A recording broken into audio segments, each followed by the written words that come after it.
The sun cast a gentle glow over the fields as the disciples gathered beneath the ancient banyan tree.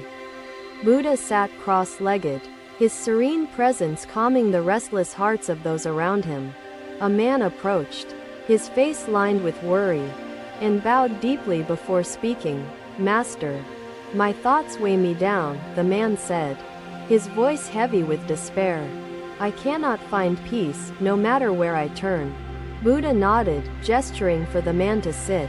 The disciples leaned closer, eager to hear the wisdom that would follow. Buddha reached for a small, empty vessel beside him, holding it up for all to see.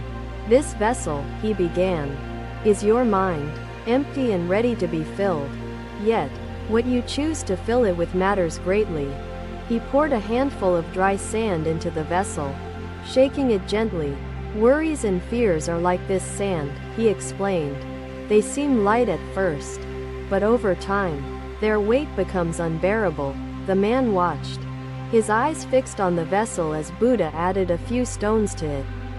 "Desires and regrets," Buddha continued, "are like these stones. They settle deeply, making it harder to move forward." One of the disciples, Ananda, raised a hand to speak. "Master, how can one empty the vessel?" he asked, his voice filled with curiosity. Buddha smiled, setting the vessel down before them.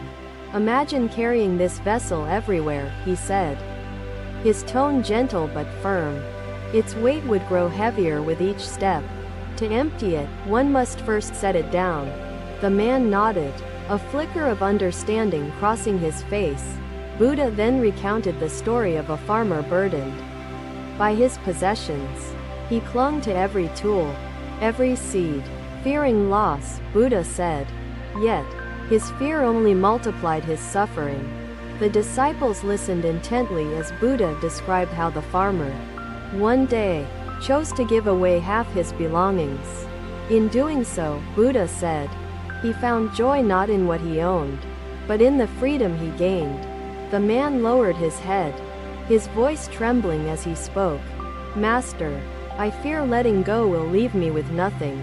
Buddha placed a hand on the man's shoulder, his touch both comforting and steady.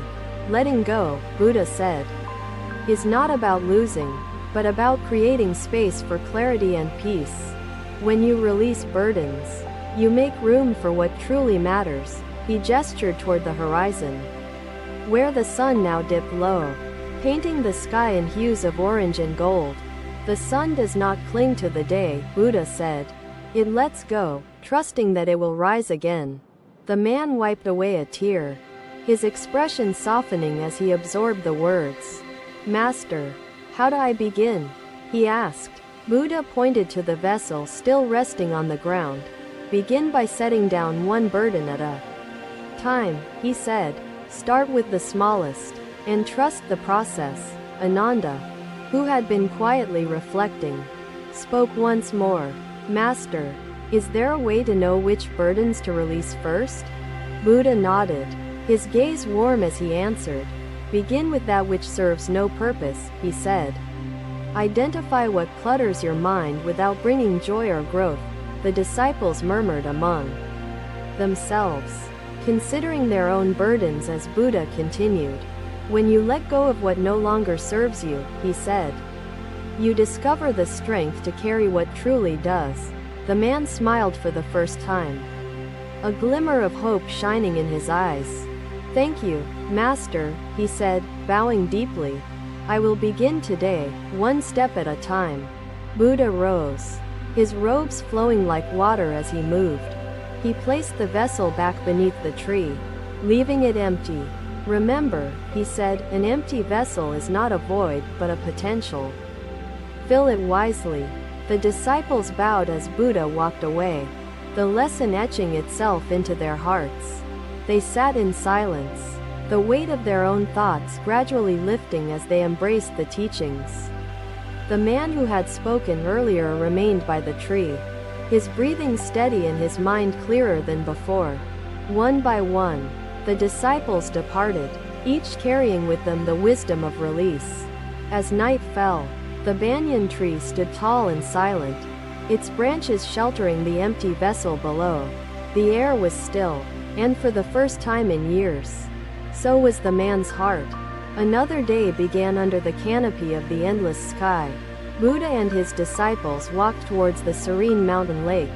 The sound of birds mingled with the whispers of the wind as they reached the tranquil body of water.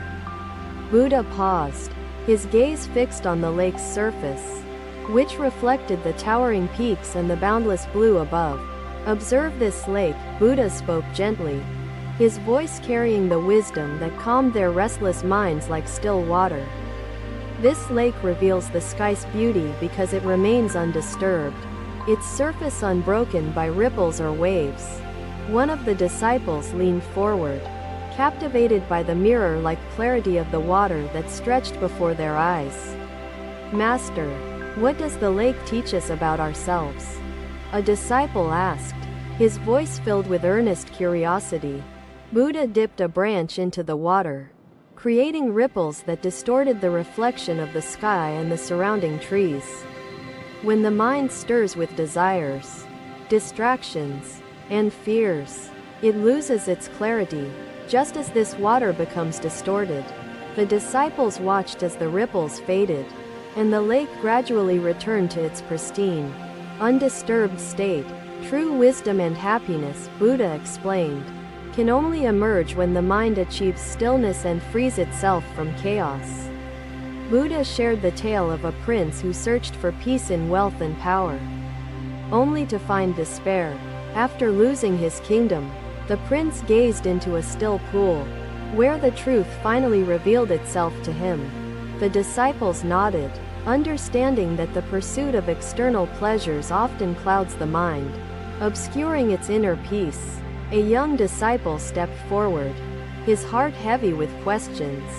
"Master, how can we still our minds?" he asked. Buddha smiled, his gentle gaze holding the weight of centuries of wisdom. "Stillness begins with letting go," he said. "Release the thoughts that disturb your peace, for they are ripples that keep your mind from reflecting the truth." The young disciple lowered his head, contemplating the words that resonated deeply within his heart and his restless mind. Buddha gestured towards the lake, its surface now calm and undisturbed, mirroring the brilliance of the sky above. "Be like this lake," Buddha said, his voice steady. "Let the distractions settle, and your mind will reflect clarity." The disciples sat in silence, the serenity of the moment permeating their hearts and dissolving their inner turmoil. Buddha rose, his robes flowing like water, and walked towards the edge of the forest, leaving them to reflect. The lake remained, unbroken and pristine, a silent testament to the wisdom shared by Buddha in the fleeting moment. As the sun descended, painting the sky with hues of crimson and gold, the disciples found stillness within themselves. One by one, they departed, their minds lighter and their hearts freer, carrying the teachings into the world beyond. Another day came, its beginning marked not by burdens, but by the echoes of wisdom whispered across the serene lake. Another day dawned, and the gentle rustling of leaves accompanied the soft light filtering through the forest. Canopy. Buddha sat beneath a towering sal tree, his presence tranquil and steady. As his disciples gathered around him, the forest was alive with birdsong. Yet the disciples' hearts were silent, awaiting words that would soothe their minds. Buddha extended his hand, first clenching it into a tight fist and then opening it to reveal an empty palm. "When the hand is clenched," Buddha said, his voice resonating, "it traps both the treasures and the burdens it holds." The disciples leaned closer, their eyes fixed on his open palm, their minds grasping the weight of his gesture. "An open hand," Buddha continued, "frees itself by letting go, releasing not just the object, but its attachment as well." He then shared the story of a woman who clung tightly to a small, precious gem in fear of losing it. She grasped it so fiercely, Buddha recounted, that her hand grew cramped and could neither rest nor hold anything else. The disciples listened intently, their minds mirroring the stillness of the forest, absorbing the lesson behind the tale.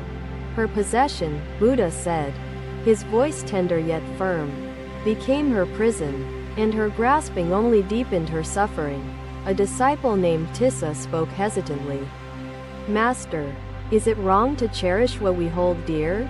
His question lingered in the air. Buddha smiled gently, his gaze steady, as he answered, cherishing is not wrong, but clinging invites suffering and fear. Clinging clouds the mind, he explained, turning joy into anxiety, as one fears loss more than cherishing the moment. Buddha reached for a nearby leaf, holding it gently in his open hand, its delicate edges trembling in the breeze. Hold something lightly. As I hold this leaf, he said, appreciate its presence, but do not fear its departure. The disciples nodded, their hearts grasping the truth of Buddha's words, their burdens easing as wisdom illuminated their minds. Buddha then spoke of a bird that clings to a branch in a storm, unable to spread its wings and fly. The bird, he said, believes the branch is its safety, but its own wings hold the true power to liberate. Let go of the branch, he urged, and trust your own wings to guide you to freedom and peace. A disciple named Subhuti bowed and asked, Master, how does one begin to let go, especially when fear binds us? Buddha's gaze softened as he replied, begin with awareness. Recognize what you hold onto, and ask if it truly serves you. He pointed to the sunlight filtering through the trees, its warm rays falling upon the forest floor without discrimination. Like the sunlight, Buddha said, freedom is available to all, but it requires opening oneself to receive and embrace it. The disciples contemplated his words, the lightness of the air around them reflecting the growing clarity within their minds. Letting go, Buddha said, is an act of courage, but it is also an act of trust in life itself. He spoke then of a merchant who feared poverty, hoarding wealth until his possessions weighed heavier than any true scarcity could. His fear, Buddha explained, turned abundance into a. Thank you for watching. Buddha's teachings are always with you. Subscribe to our channel and we will see you in the next video.